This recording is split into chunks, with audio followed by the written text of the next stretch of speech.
नमस्कार दोस्तों, मैं हूं सीमा बोरा। दोस्तों, आज हम आपको हाइपर वेंटिलेशन बीमारी को दूर करने के लिए कुछ लाभकारी अभ्यास बताएंगे। हाइपर वेंटिलेशन बीमारी एक गंभीर स्वास्थ्य समस्या है। इसमें मरीज की सांसें बहुत तेजी से चलने लगती है, यानी कि हार्ट बीट बढ़ जाती है। इसका असर 20 से 30 मिनट तक रह सकता है। दोस्तों, इसके होने के अनेकों कारण होते हैं, जैसे जब हम बहुत अधिक मानसिक तनाव, चिंता, अवसाद में होते हैं तो यह समस्या उत्पन्न हो जाती है। इसके अलावा फेफड़ों में संक्रमण का होना, अधिक दवाइयों के सेवन करने से, दमा, अस्थमा, सिर में कोई चोट लगने के कारण, शॉक के कारण यह समस्या उत्पन्न हो जाती है। दोस्तों, इस हाइपर वेंटिलेशन के कॉम्प्लिकेशंस के कारण व्यक्ति को बहुत अधिक फिजिकल और मेंटल कष्ट का सामना करना पड़ता है। इसके प्रमुख कॉम्प्लिकेशंस हैं, जैसे इसमें मानसिक तनाव, चिंता, अवसाद जैसे लक्षण उभर आते हैं। घबराहट के दौरे पड़ते हैं, यानी कि पैनिक अटैक, और हाथ, पैर, मुंह के आसपास सुन्नपन और झुनझुनी सी उत्पन्न हो जाती है। सिर दर्द होना, उल्टी होना, मितली होना जैसे अनेकों लक्षण दिखाई देते हैं। आप योग को अपनाकर स्वस्थ जीवन जी सकते हैं और इस हाइपर वेंटिलेशन जैसी समस्या को दूर कर सकते हैं। आइए देखते हैं कि इस समस्या को दूर करने वाले योगाभ्यासों को कैसे प्रैक्टिस किया जाता है। हाइपर वेंटिलेशन डिजीज के कारण सांस फूलना, हार्ट बीट बढ़ना, बेहोशी छाना, याददाश्त कमजोर हो जाती है और घबराहट के दौरे पड़ने लगते हैं। इसके अलावा छाती में जकड़न और अकड़न की समस्या उत्पन्न हो जाती है। दोस्तों, इस समस्या को दूर करने के लिए आप ब्रीदिंग एक्सरसाइजों के अलावा हम आपको 3 लाभकारी अभ्यास बताएंगे। इनमें सबसे पहला अभ्यास हम करेंगे योग मुद्रासन। इसे करने के लिए आपने ऐसे ही पद्मासन पर बैठ जाना है। कमर गर्दन आपने अपनी बिल्कुल सीधी रखनी है। फिर अपने दोनों हाथों को पीछे से ऐसे इंटरलॉक कर लेते हैं। लंबी गहरी श्वास अंदर भरते हैं और श्वास छोड़ते हुए धीरे धीरे ऐसे आगे को झुक जाना है। अपने माथे को ऐसे जमीन पर स्पर्श करने की कोशिश कीजिए और अपने दोनों हाथों को पीछे से ऐसे ऊपर को उठा लीजिए। 30 सेकंड ऐसे ही होल्ड करके रखें।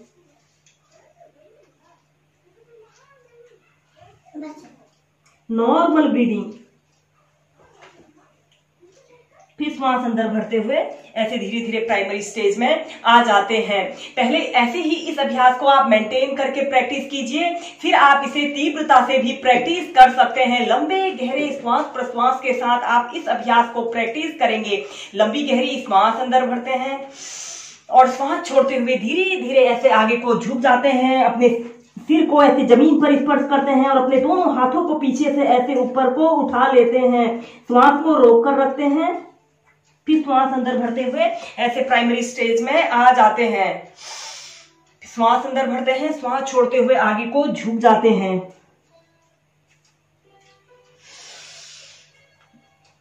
ऐसे ही इस योग मुद्रासन को आप 4 से 5 बार नियमित प्रैक्टिस कीजिए। इसके बाद हम नेक्स्ट अभ्यास हम करेंगे मत्स्यासन। इसे करने के लिए आपने ऐसे पद्मासन पर बैठ जाना है और फिर धीरे धीरे ऐसे पीछे को ऐसे लेट जाते हैं। ऐसे पीछे को लेट जाना है जाते हैं और अपने सिर को ऐसे मोड़ लेते हैं। अपने दोनों हाथों से अपने पैर के अंगूठों को ऐसे पकड़ के, पैर के अंगूठों को ऐसे पकड़ लीजिए। अपनी दोनों कोहनियों को ऐसे जमीन पर स्पर्श कीजिए। कुछ देर ऐसे ही होल्ड करके रखें। इस अभ्यास को करने से हमारे सीना खुलता है और फेफड़ों का संक्रमण जैसी समस्या दूर होती है। यह अभ्यास थायराइड, पैराथायराइड जैसे समस्त विकारों को दूर करने के लिए बहुत ही अच्छा अभ्यास होता है। अगर आपको अपने पैर के अंगूठों को पकड़ने में दिक्कत हो रही हो तो आप अपने दोनों हाथों को आप अपने नाभि केंद्र के पास ऐसे रख सकते हैं। Normal breathing. इस अभ्यास को करते समय आपने श्वास लेने और श्वास छोड़ने की प्रक्रिया पर ही ध्यान देना है। फिर इसके बाद अपने सिर को ऐसे सीधा कर लेते हैं और धीरे धीरे प्राइमरी स्टेज में आ जाते हैं। दोस्तों, इसके बाद हम नेक्स्ट अभ्यास हम करेंगे ब्रिज पोज। इसे करने के लिए आपने ऐसे पीठ के बल सीधे लेट जाना है। ऐसे पीठ के बल सीधे लेट जाते हैं और अपने दोनों पैरों को ऐसे घुटनों से मोड़ लेते हैं। फिर आपने इसके बाद अपने दोनों हाथों को अपने पैरों के पास ऐसे रख लेते हैं। श्वास अंदर भरते हुए अपने शरीर को ऐसे ऊपर को उठा लेते हैं। अपने शरीर को ऐसे ऊपर को उठा लेते हैं। आप अपने हाथों से ऐसे अपने शरीर को ऐसे सपोर्ट भी दे सकते हैं। इस अभ्यास को करने से हमारे फेफड़े खुलते हैं और यह इंटरनल ऑर्गन्स की मजबूती के लिए यह अभ्यास बहुत ही अच्छा होता है। फिर श्वास छोड़ते हुए धीरे धीरे नीचे। ऐसे ही इस सेतु बंधासन यानी कि ब्रिज पोज को भी आप 5 से 6 बार प्रैक्टिस कीजिए। श्वास भरते हुए अपने शरीर को उठाया, श्वास छोड़ते हुए नीचे।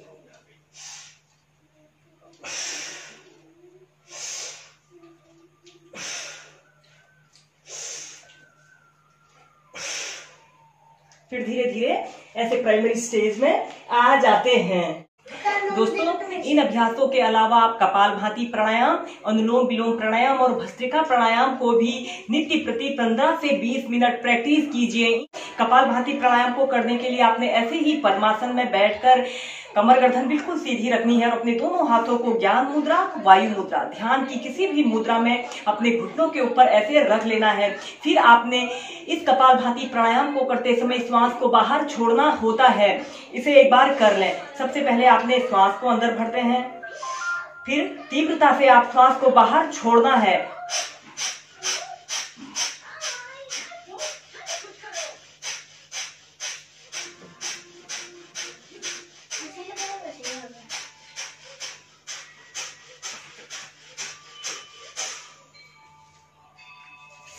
तो कपालभाति प्राणायाम हमारी नाड़ी को साफ और मस्तिष्क को शांत रखती है।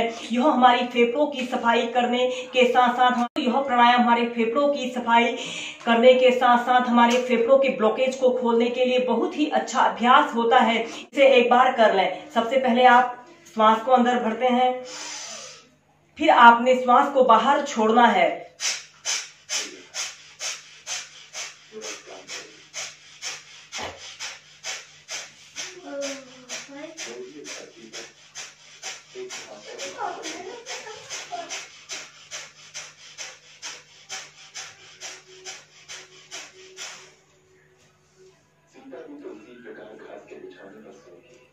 पहले ऐसे ही आप इसे श्वास को 20 बार बाहर छोड़िए, फिर 30, 40, ऐसे ही आप 50-100 बार श्वास को बाहर छोड़ सकते हैं।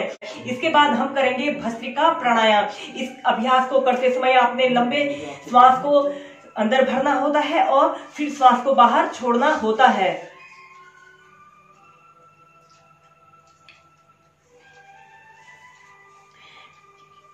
दोस्तों, भस्त्रिका प्राणायाम को एक बार कर लें। इसमें आप सबसे पहले अपने दोनों हाथों को अपने कंधों के पास ऐसे रख लेंगे। श्वास को ऊपर उठाते हुए लंबी गहरी श्वास अंदर भरेंगे। श्वास छोड़ते हुए अपने हाथों को अपने कंधों पर ऐसे रख लेंगे। एक बार कर लें। सबसे पहले अपने दोनों हाथों को कंधों पर रखकर श्वास अंदर भरते हुए अपने हाथों को ऊपर उठाइए।